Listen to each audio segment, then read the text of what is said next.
Hello, and thank you for joining me today for our workshop, Supporting Your Employees' Emotional and Mental Well-Being During the Coronavirus Crisis.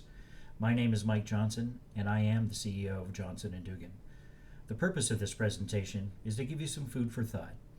This situation is unprecedented, to say the least, so there are no tried and true playbooks to give us guidance on how to help our employees through it. There are, however, some fundamental concepts we believe should be on everyone's radar. We have a lot to cover in just a little time, so let's get to it. As an HR and benefits professional, you have a lot on your plate today. Here are some ideas that we believe are essential for you to be proactive in supporting the emotional health of your teammates. Everyone is scrambling to set up remote work environments, looking after children, checking in on parents and friends. We may not have the virus, but the virus has taken control of our lives. This is hard on everyone, and despite the PSAs from celebrities that we're all in this together, it is easy to feel overwhelmed and alone.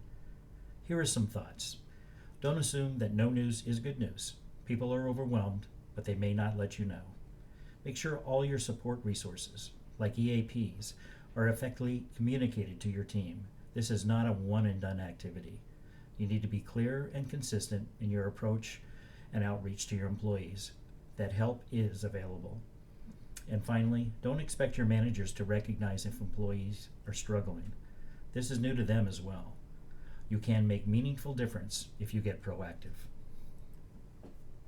Whether you offer an EAP or not, we recommend you expand your toolkit to include other resources that may be helpful to your employees. These non-traditional options have potential to be helpful to everyone. We have some clients that are sponsoring remote yoga programs.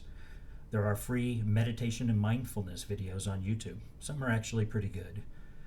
One client put together a group exercise program. Employees got to choose an activity, and they did it together in a video conference. Expanding your toolkit obviously gives employees more options and also creates the opportunity to build community so we feel less isolated. ADA and state disability laws remain in effect, which means employers must reasonably accommodate employees' disabilities that may stem from mental and health and wellness issues. Clearly, it isn't easy to craft appropriate reasonable accommodations for mental health issues, particularly if employees are working remotely for the first time. Our advice to HR and benefits professionals is to work with your managers to help them understand this is a time where extra patience is important. The goal is to understand the needs of your workforce and attempt to accommodate those needs.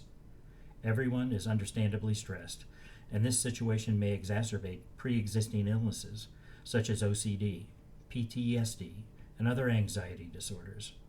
Adjusting time off policies is an option, and we have clients that are doing things like letting employees seek counseling or therapy during the workday.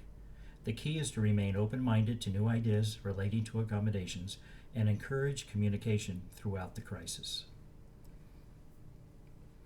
I hope this quick look at these important issues has been helpful. If you have specific questions or want to dive a little deeper into the topic, my contact information is on the screen. We'd be happy to help or point you in the direction of someone who can.